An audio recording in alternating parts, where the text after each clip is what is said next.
Good morning, students. Welcome to science class. Today, we'll know about the chapter Safe Handling and Storage of Water.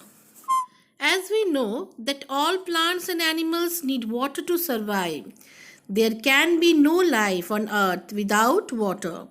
Our bodies use water in all the cells, organs, and tissues to help regular body temperature and maintain other body functions. The children, as we all know, that the earth is called a blue planet because three-fourths of its surface is covered with water.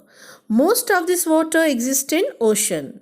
As you can see in the slide, the 97.2% water availability is found in oceans, but the ocean water is salty and cannot be used for our daily needs. So only a small part of water is fresh water, which is present in rivers, streams or lakes and can be used by us for all our daily needs. That is, you can see 0.03% is of fresh water. Now let's see the slide and know about potable water.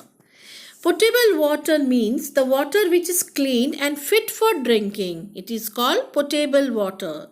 At some places, people use groundwater, which is drawn from the wells or hand pumps, and river water for drinking.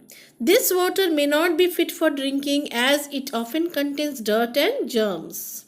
Thus, we should take care to drink clean and pure water, as drinking unclean water can cause diseases like jaundice, diarrhea, dysentery and cholera. Then, we therefore need to purify water before drinking it. Let us know some methods of purification of water. First is boiling. Second, filtration. Third, chlorination.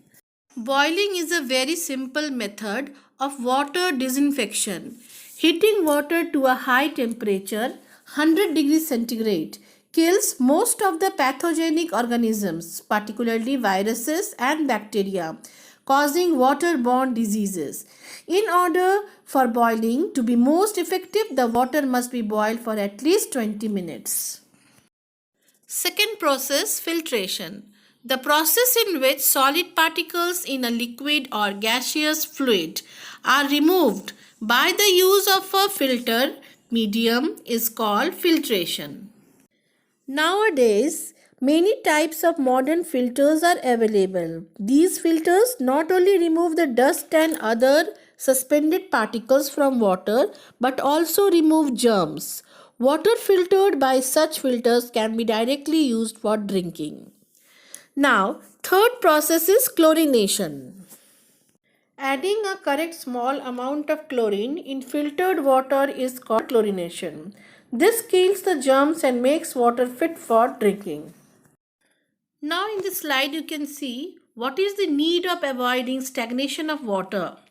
Stagnant water is the major cause of diseases and it is a breeding place for mosquitoes which spread diseases like malaria, dengue, cholera, chikungunya, etc. We should keep in mind that water in the room coolers and flower pots should be changed after every 3 to 4 days. When water in room coolers cannot be changed, 2 spoons of kerosene should be put in it to keep the mosquitoes away. For safe handling and storage of water, we should store water in earthen pots and containers made of copper, brass or steel. We can also store water in plastic containers like bottles or buckets or in containers made of metals like aluminum or steel. Proper storage and safe handling of purified water is very important to keep the germs away. Some ways of proper storage and safe handling of water are suggested as follows. You can see this slide, children. First, water should always be stored in clean and covered containers. Second, we should never dip our hands in water stored for drinking purpose. Third, we should use a ladle or some other clean utensil to take out water from the container. Fourth, we should not drink water that has been stored for many days. So children, as water is very precious for us, So its conservation is very, very important for us. What do you mean by conservation of water? Water conservation is the practice of using water efficiently to reduce unnecessary water usage. So, children, let's ensure that water that is meant to help us does not get polluted. It should be conserved. So, thank you, children, and have a nice day ahead.